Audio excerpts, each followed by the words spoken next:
Rasulullah ya Habiballah, ya Rasulullah ya Habiballah. Allahumma salli ala sayyidina ya Rabbi bil Mustafa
pada saat musim panas berkunjung kepada saudarinya itu Ummu Sulaimah. Lalu Rasulullah SAW membuka bajunya karena memang pada saat itu musim panas. Tertidurlah baginda Nabi Muhammad SAW.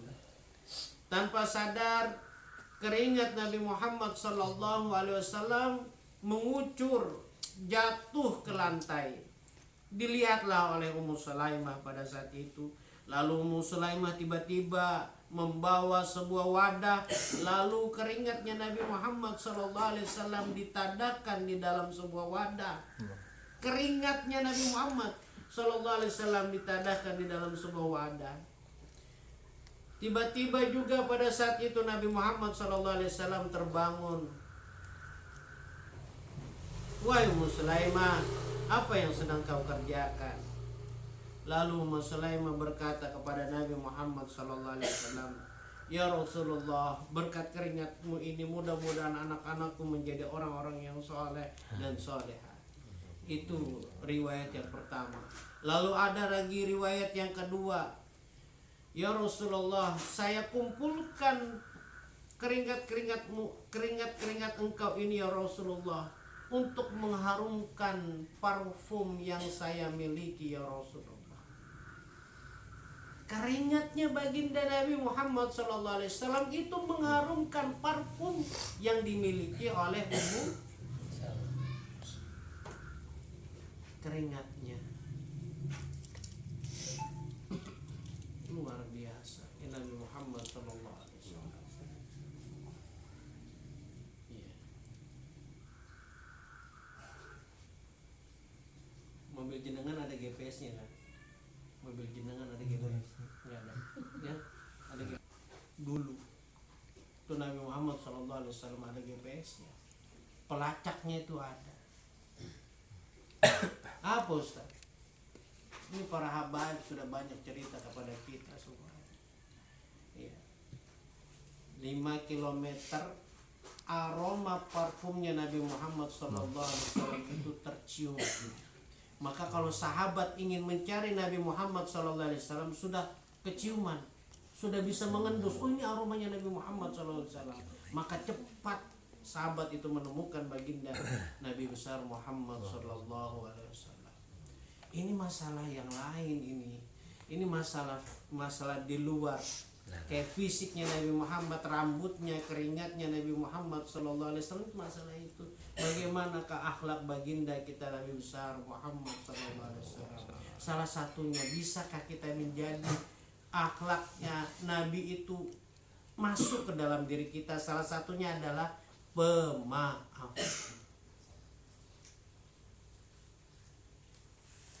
Isora, pemaaf. Jadi orang pemaaf.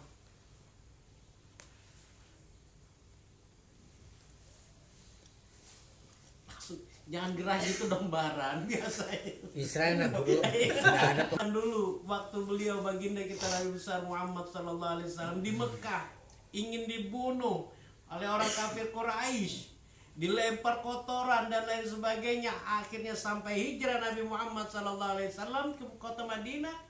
Di kota Madinah mempunyai banyak pendukung, mempunyai banyak jamaah, lalu balik lagi ke kota Mekah. Orang kafir Quraisy sudah niatan jelek kepada Nabi Muhammad SAW. Apa yang dilakukan oleh Nabi Muhammad SAW pada saat itu? Apa ya kira-kira? Apakah dia akan membunuh kita atau tidak? Karena pada saat di Mekah Nabi Muhammad SAW ingin dibunuh oleh orang kafir Quraisy. Setelah banyak pengikutnya Nabi Muhammad SAW dari Madinah menuju kota Mekah, takutnya Nabi Muhammad ini membalas dendam. Tapi apa yang terjadi para hadirin dan hadirat yang dirahmati Allah Subhanahu wa taala? Ternyata Nabi Muhammad tidak membalas dendam kepada orang kafir Quraisy yang ingin membunuh Nabi Muhammad SAW.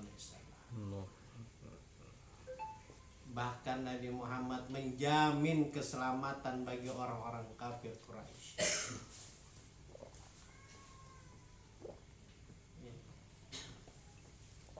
Akhlaknya Nabi Muhammad sallallahu alaihi wasallam. Kalau mau jadi pemaaf, ikutin sudah kita nggak usah jauh-jauh, ikutin akhlaknya Nabi Muhammad.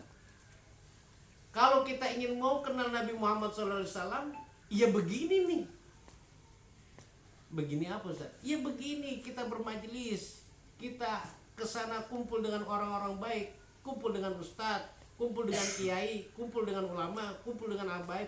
Bahkan nanti majelis itu akan menceritakan cerita-cerita Nabi Muhammad sallallahu alaihi Allahumma sholli wa sallim wa barik alaihi wa ala alihi.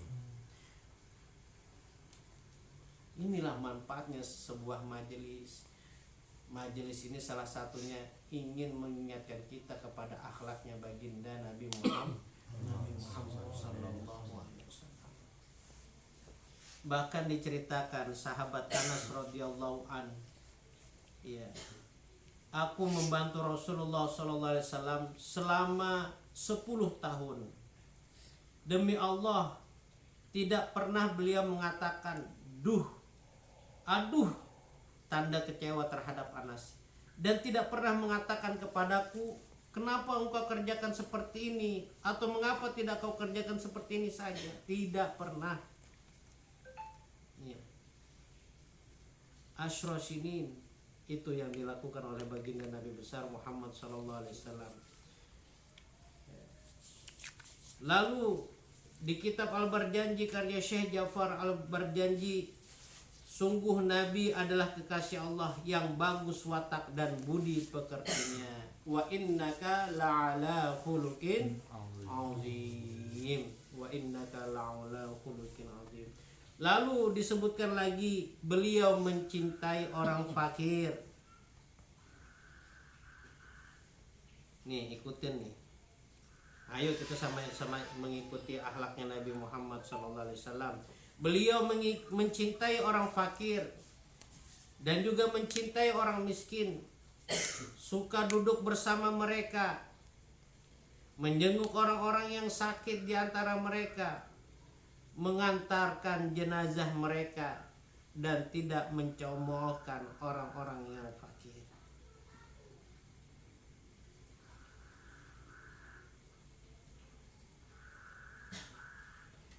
Nabi Muhammad SAW, beliau menyukai orang-orang yang mulia dan menghormati orang-orang yang memiliki utamaan. Juga bersenda gurau dengan sahabat-sahabatnya. Beliau tidak pernah bersabda melainkan yang benar, sebuah kebenaran. Allahumma salli ala Sayyidina Muhammad wa ala ali Sayyidina Muhammad. Allahumma salli wa sallim wa barik alaihi wa ala alihi. Maka para sahabat, para jamaah yang dirahmati Allah Subhanahu wa taala, ya, akhlaknya Nabi Muhammad SAW salah satunya yaitu pemaaf, ya. Kadang-kadang repot ini masalah kayak gini. Kalau kita punya ego besar, seakan-akan kita ini apa? Seakan-akan kita ini apa? Hah? Benar, Guru. Seakan-akan benar. Iya. Kalau sudah merasa paling benar, itu sudah mendekati salah satu sifatnya syaitan, sifatnya iblis. Jadilah orang pemaaf.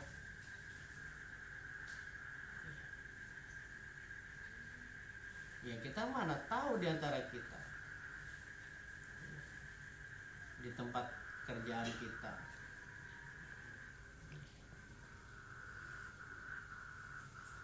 siapa yang menggerakkan omongan dia untuk bisa keluar dari mulutnya lalu berkata kepada kita kalau bukan Allah Jalla Jalaluhu, kalau bukan Allah Ta'ala juga.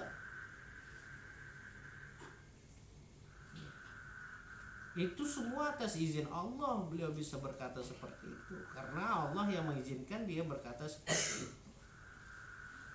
Nah itu juga yang terjadi oleh baginda Nabi Muhammad SAW. Jangan malaikat, jangan kau hancurkan gunung Uhud itu lalu kau balikan ke kampung Taif, jangan. Ya, jangan. Kenapa ya Rasul? Mungkin saja orang tuanya pada saat ini kafir, tapi bisa saja nanti keturunannya, anak-anaknya, cucu-cucunya bisa ikut beriman kepada saya, beriman kepada Allah dan mengikuti Rasulullah SAW. Itu akhlaknya baginda kita Nabi besar Muhammad SAW. Maka para jamaah yang dirahmati Allah Subhanahu wa taala, kita harus bangga punya Nabi Muhammad SAW. Apalagi beliau yang menjadi imam di antara deretan para anbiya.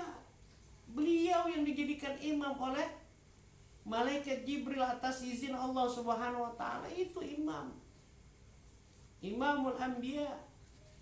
Pada saat melaksanakan Isra dan Mi'raj Nabi Muhammad SAW. Bangga dong kita punya Nabi Muhammad SAW. Inilah yang diberikan kelebihan oleh umatnya Nabi Muhammad SAW. Masa kita masih ragu lagi dan kita kita kurang lagi bersalawat kepada Nabi Muhammad SAW. Gak usah jauh-jauh, bekami beduduk aja itu nah, angel banar. Susah sekali. Padahal ketika kita duduk, pada saat itu juga kita mengingat Nabi Muhammad SAW. Pada saat kita masuk ke jamban menggunakan kaki kiri, pada saat itu juga hakikatnya kita bersolawat kepada Nabi Muhammad SAW. Pada saat kita masuk ke dalam masjid menggunakan kaki kanan, keluar dengan kaki kiri, pada saat itu juga kita mengingat Nabi Muhammad SAW. Mudah-mudahan ya Allah ya Rasulullah, ya Habibullah, kita dikumpulkan dengan Nabi Muhammad SAW. Mudah-mudahan kita dikumpulkan dengan para ulama, para anbiya. Allahumma shalli ala Sayyidina Muhammad wa ala alihi. Ya Rabbi